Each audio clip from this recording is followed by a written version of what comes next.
Tonight, Shashe Shisho Shu as a shoe flies in Migori. Then, Kasipul MP Ong'Ondo shot dead. And finally, Namibia offers free education up to university level. This is the Nakala report.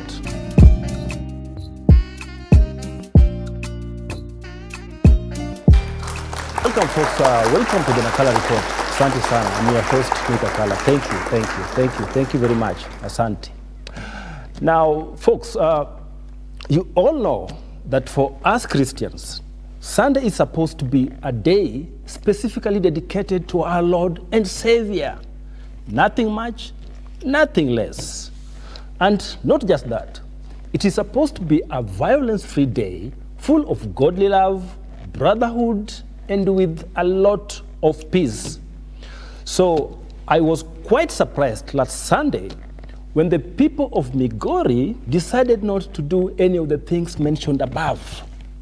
Instead, they decided to be very disrespectful, not only to the blessed and holy Sunday, but also to the President of the Republic of Kenya, His Excellency William Ruto. Jimmy? Seriously? Who does that? Who does that? Huh? Who does that?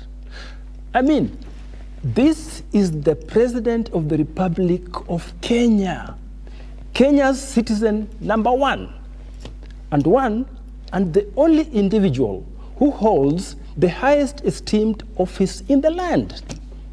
What are the people of Migori smoking, man? Is it that too conk?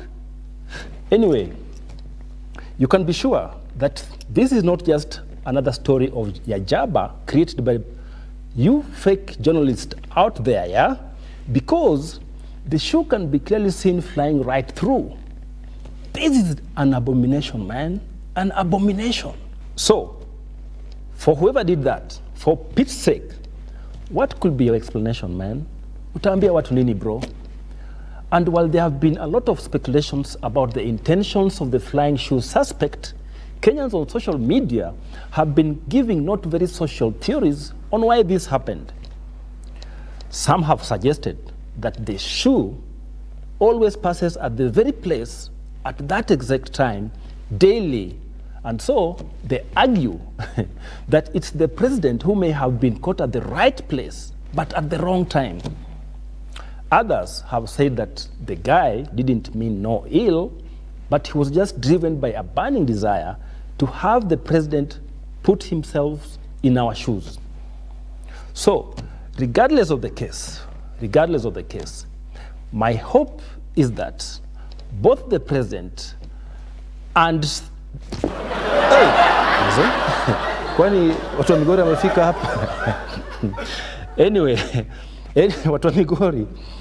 Anyway, as I was saying, my hope is that both the president and the shoe, yeah, are okay. But most importantly, I'm hoping that the shoe thrower himself is safe, if not okay.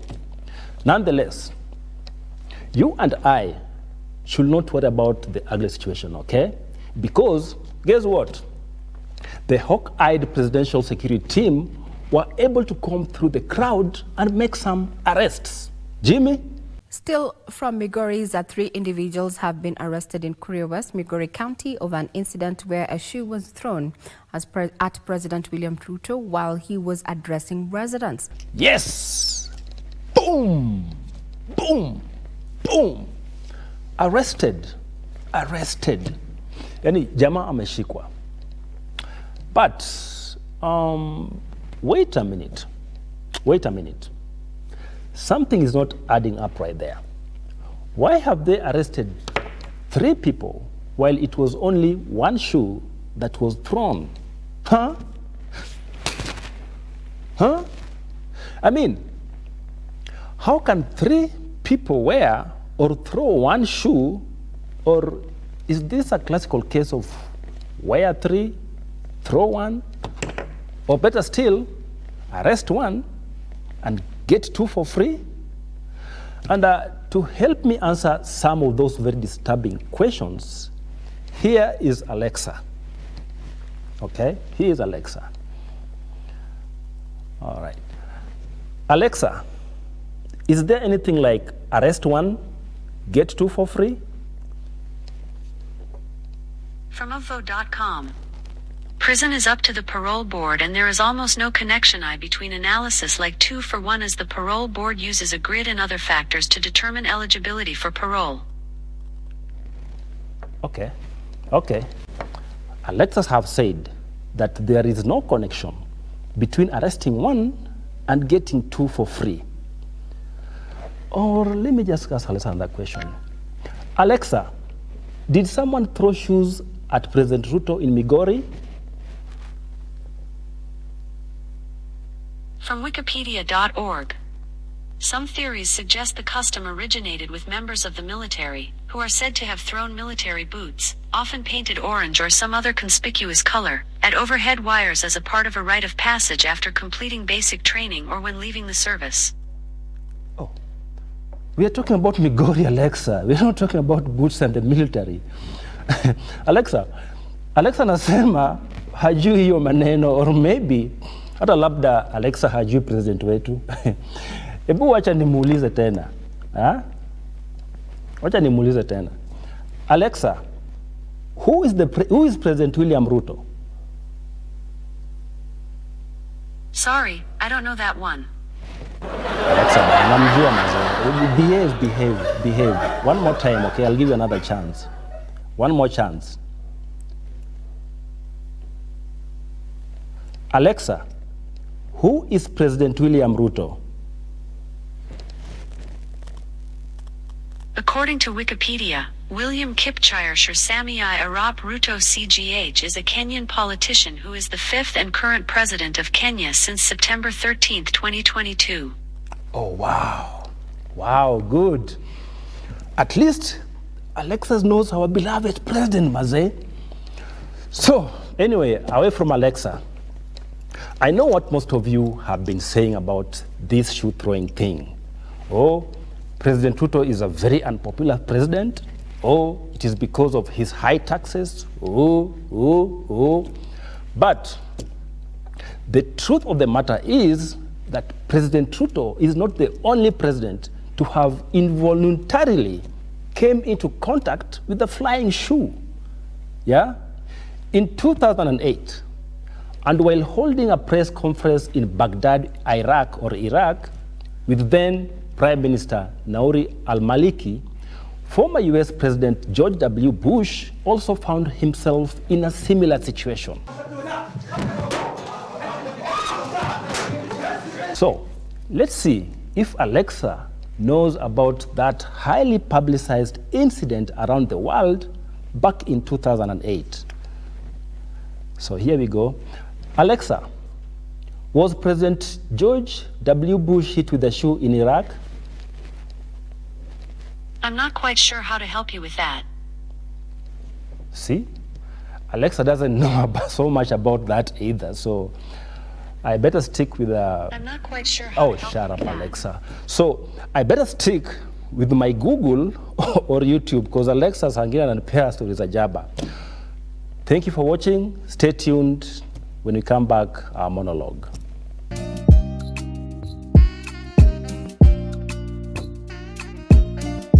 Welcome back, folks. Welcome to our monologue. And joining me, as always, is my co-host, Mr. Nick Bwire, and partner in criming. Nick, vipi bwana? Poa sana. Wiki yako imekuwa aje? Wiki ilianza vizuri. Yeah, I celebrate my birthday well. Fast. How old are you now? I'm very old. Yeah.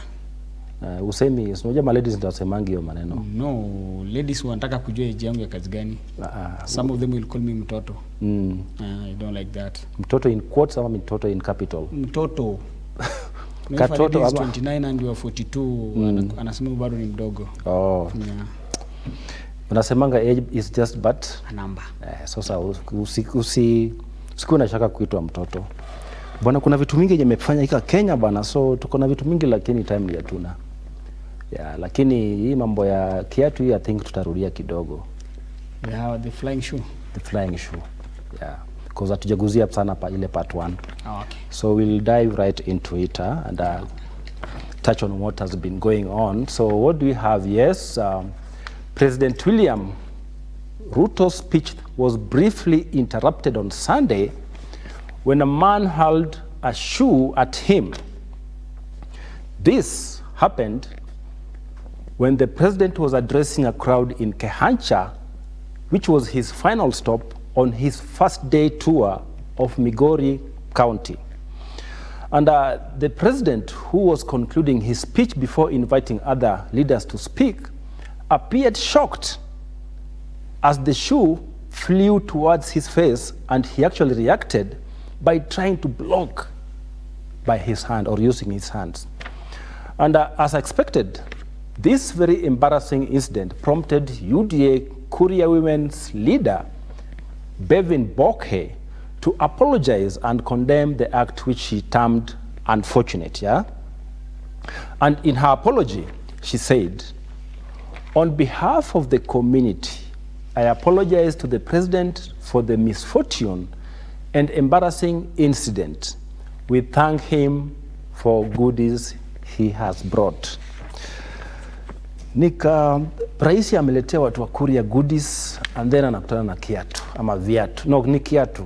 It's so sad that such an incident can happen when you've taken some goodies to the natives of the area.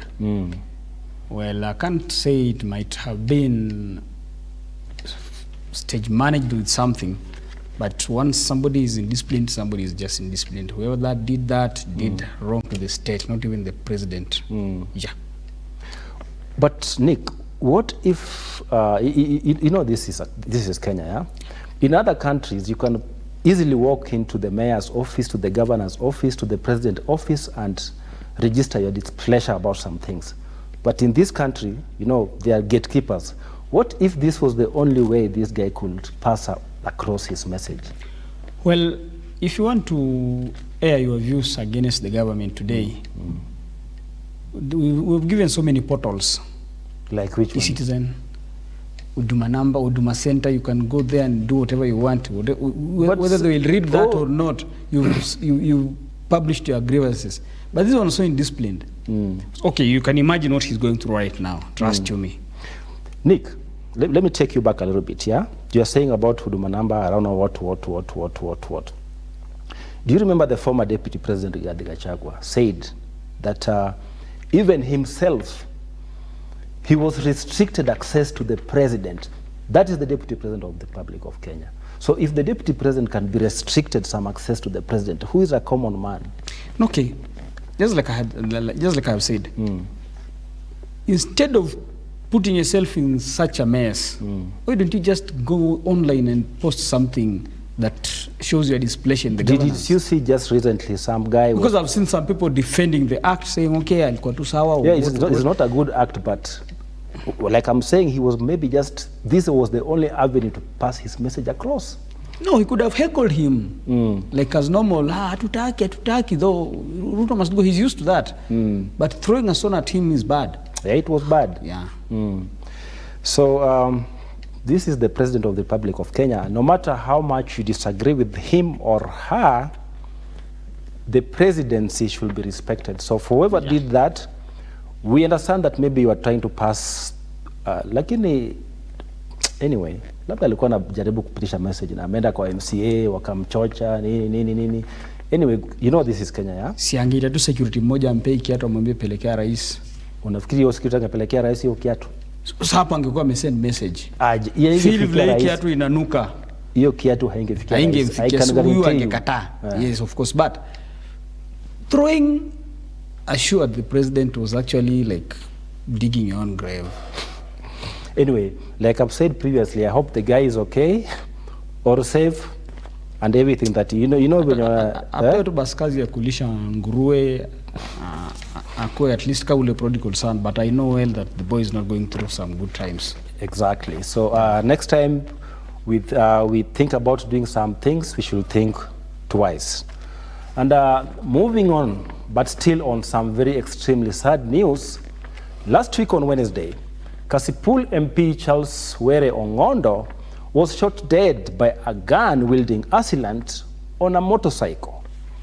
This unfortunate incident happened as his car had pulled up at a red light traffic stop on the exit to Ngong Road at around 7:30 p.m., just minutes after he had left Parliament.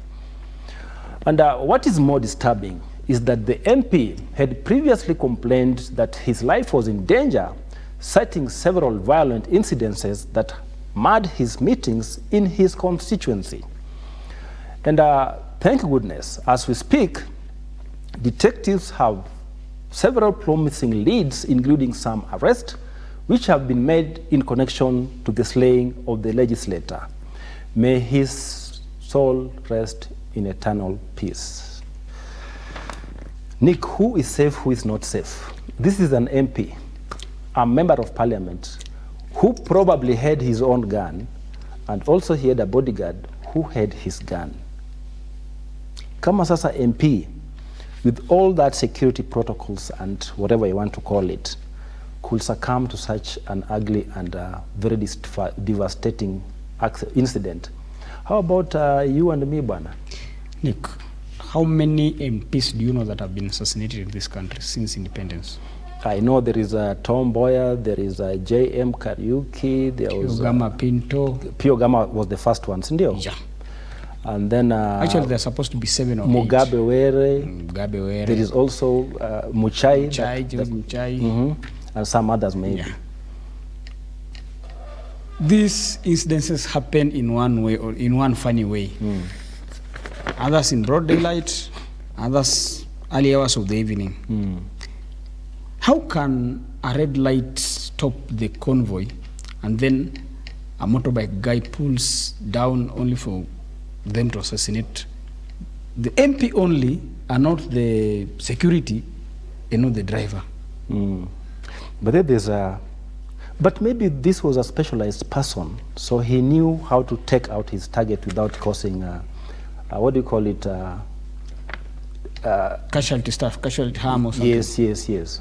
Well, could there be some witch hunt here?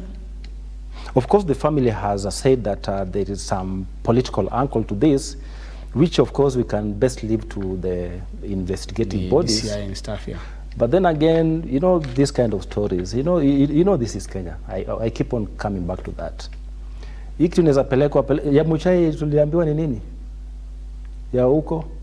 Hivyo tu. So sasa hata hii labda have to accept and move on as well. Yeah, asha kufa story imeisha. And you know there's nothing you will hear about after that, after his burial. Yeah. There's nothing you hear. It's always, you know, they always say that we'll get to the bottom of this. We leave no stone unturned. And then all stones are left. They only tell us about the weapon that killed, but they do not tell us if the real use of the weapon was arrested. You know, they can just arrest the weapon and they not arrest the culprit himself. And then, you know, first, then again, they mentioned a police officer.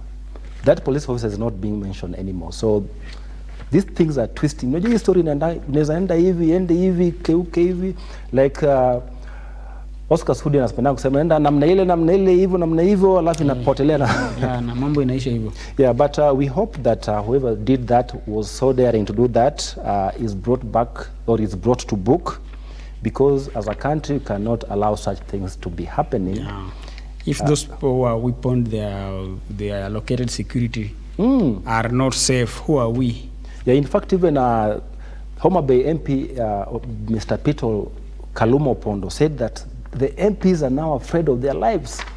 In fact, they said that when they were in a vigil in Karen at the MPs, they let MPs home. Walikuwa wanaogopa kutoka bwana, because wanashindwa nani atatufuata. Who is next? So if MPs are afraid, how about the common Holapoloi? Yeah, so this is a very concerning thing. So we hope that the security agencies who have, but congratulations, they have moved with speed and at least tracked some of these suspects. They call them suspects still, yeah?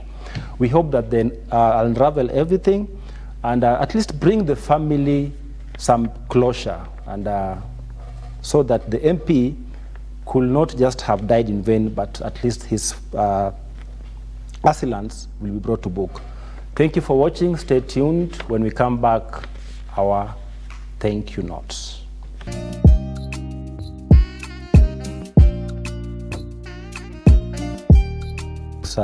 Welcome to our thank you notes, and as always, we don't like ending our show without thanking a few people, a few things, or a few instances.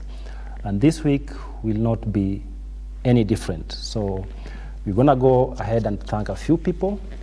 And Nick, who are we thanking this week? Female president. Yeah. Let's thank that lady, Bwana. All right, so let's thank the Namibian new president. So here we go. Thank you, Namibian new president, President Netumbo Nandi Ndaitwa, for offering free education from primary to the university starting 2026. Nick, that is a first in Africa. No, Gaddafi alikuwa amefanya kitu kama hiyo, si ndio?